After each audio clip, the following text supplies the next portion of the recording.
Bonjour à tous, bienvenue sur Touchdown Actu pour un nouveau tableau noir et cette semaine nous avons Chris sur YouTube qui dans les commentaires a demandé si on pouvait revenir sur une certaine action du match qui a opposé les Patriots aux Miami Dolphins en première semaine il nous a décrit un peu l'action en nous demandant voilà ce qui s'était exactement passé notamment en fin de jeu.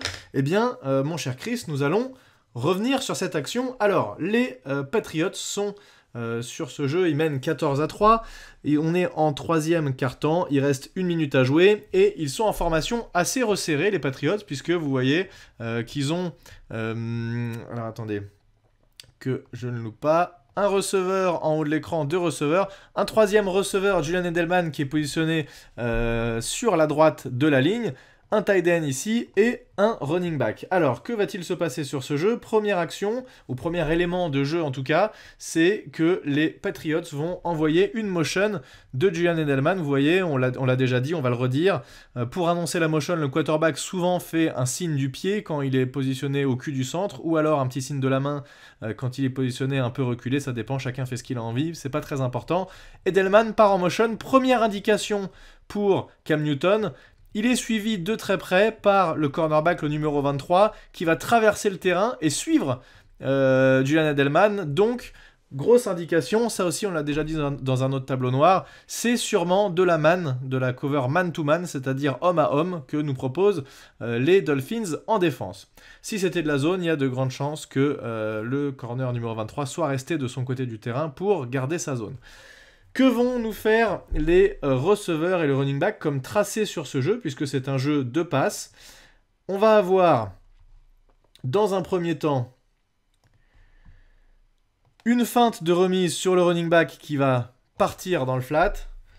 Julian Edelman, son tracé n'a aucune incidence, puisque son seul but, c'est d'attirer son cornerback et d'attirer la défense vers la gauche du terrain. Et en fait, Edelman plus le running back, vraiment leur but c'est d'attirer au maximum les défenseurs dans cette zone, puisque finalement le jeu va se passer à l'opposé. Donc classique, on attire la défense d'un côté pour finalement jouer de l'autre côté. Que va-t-il se passer sur les receveurs qui vont courir un tracé? On a le receveur qui est positionné à gauche de l'écran qui va faire un tracé qu'on appelle drag, donc assez court, il va traverser le terrain. On a le tight end ici qui va faire un tracé plus long et qui va venir se positionner dans la end zone. Et on a N'Keal Harry, le numéro 15 ici, qui va venir faire un tracé, lui, derrière sa ligne, passer là et venir faire un tracé. Et donc on a à 3 niveaux, 3 receveurs sur 3 niveaux du terrain qui vont pouvoir essayer de faire un catch, sachant que l'option numéro 1 est sur N'Keal Harry pour un tracé court. Et son but va être de faire la différence en vitesse pour essayer de marquer ce touchdown. Et si on avance ce jeu, ce qui est intéressant de voir, c'est regarder Harry. Donc là, il y a du mouvement dans tous les sens. C'est assez dur à ce moment-là du jeu pour la défense de comprendre ce qui va se passer avec une feinte sur la gauche pour finalement terminer sur la droite. Donc vous voyez, Harry, il est un peu caché. C'est intéressant là puisque vous voyez là, il est ici, le Harry, et il est derrière sa O-line qui fait véritablement un mur et qui le cache quasiment. Et finalement, il va ressortir ici et il va être marqué en homme à homme par le numéro 55, Jerome Baker, qui est, vous voyez, alors attendez, là on va le voir un peu mieux.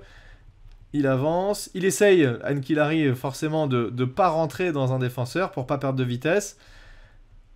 D'ailleurs, c'est intéressant ce que fait le numéro 91 ici, c'est qu'il met sa main, il peut le toucher hein, à ce moment-là du jeu, le receveur. C'est pour ça que le receveur est obligé de faire un petit pas de côté pour l'éviter, mais il met sa main pour essayer de le ralentir un petit peu. C'est plutôt bien joué de sa part.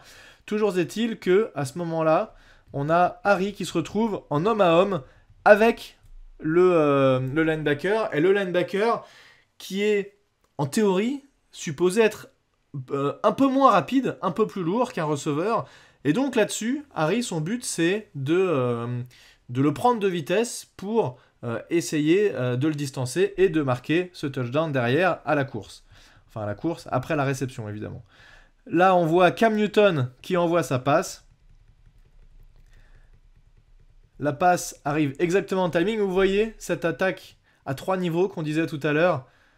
Niveau 1, niveau 2, niveau 3, avec 3 tracés qui vont exactement dans le même sens. Dans ce sens-là, dans ce sens-là, dans ce sens-là. Mais on attaque sur la défense sur 3 niveaux différents.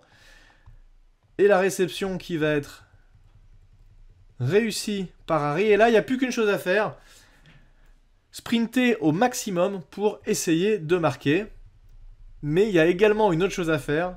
Ne pas perdre le ballon. Puisque c'est pour ça que Chris nous a demandé de revoir ce jeu.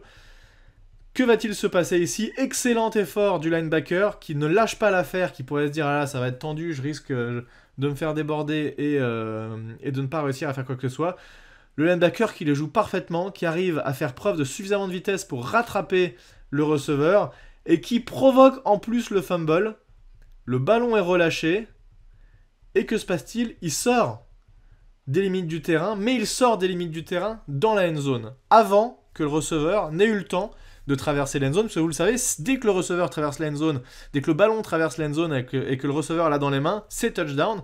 Mais là, le fumble a lieu avant que le receveur ait pu marquer le TD, et on va le voir mieux sur le point de vue suivant. Voilà, ici on est sur une caméra opposée, regardez ce qui se passe. Le linebacker effectue le plaquage. Alors en plus, ce qui est marrant, c'est que il va pas spécialement...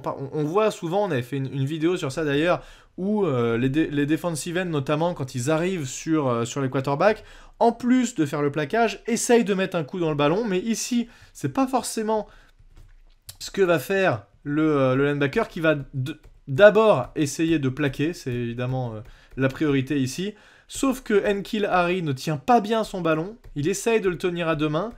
Et en fait, eh bien, il va le relâcher avant d'avoir mis un genou au sol. Vous savez que pour qu'il y ait fumble, il faut bien évidemment que le joueur n'ait pas été plaqué avant. Une fois qu'on est plaqué, il ne peut plus avoir fumble. Il faut encore que le joueur soit debout pour qu'il ait fumble. Et en fait, le linebacker là va attraper le bras gauche du receveur, alors que le receveur essaye de mieux tenir ce ballon avec le bras gauche. Et finalement, ce ballon qui lui échappe, qui est relâché et qui va sortir des limites du terrain. On vous l'a dit, le receveur est dans le terrain, mais le ballon sort des limites du terrain dans la end zone. Et la règle, que dit la règle à ce niveau-là? Eh bien, lorsque le ballon sort dans la end zone et qu'il y a fumble, eh bien, c'est ce qu'on appelle un touchback, c'est-à-dire que c'est la défense qui récupère le ballon et qui va pouvoir repartir en attaque. Et donc, ce fumble, c'est pas... S'il était sorti... C'est assez simple, hein. S'il était sorti ici, il n'y aurait pas de problème. À partir du moment où il sort de ce côté-là, des limites du terrain, eh bien, évidemment, c'est, comme le dit la règle, un fumble et un touchback. Et donc, le linebacker, Jerome Baker, qui a exactement fait le bon jeu là-dessus, puisqu'il a bien fait de ne pas lâcher l'action et de l'emmener jusqu'au bout, puisqu'il réduit à néant l'intégralité du drive des Patriots et de Cam Newton, avec ce ballon qui est récupéré par les Dolphins. Excellente action de ce défenseur qui permet à son équipe de récupérer le ballon. Voilà, j'espère que ça aura été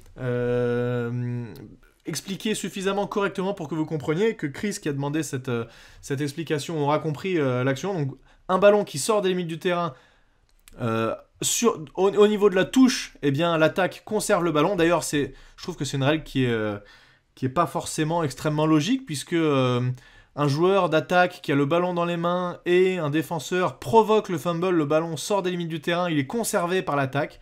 Bon, voilà, c'est la règle. Mais si lorsqu'il sort, il est au niveau de la end zone, eh bien c'est la défense qui récupère le cuir. Et c'est le cas sur ce jeu. Voilà, merci à tous. Je vous dis à très bientôt pour un nouveau tableau noir. À plus tout le monde. Ciao. 20, 5,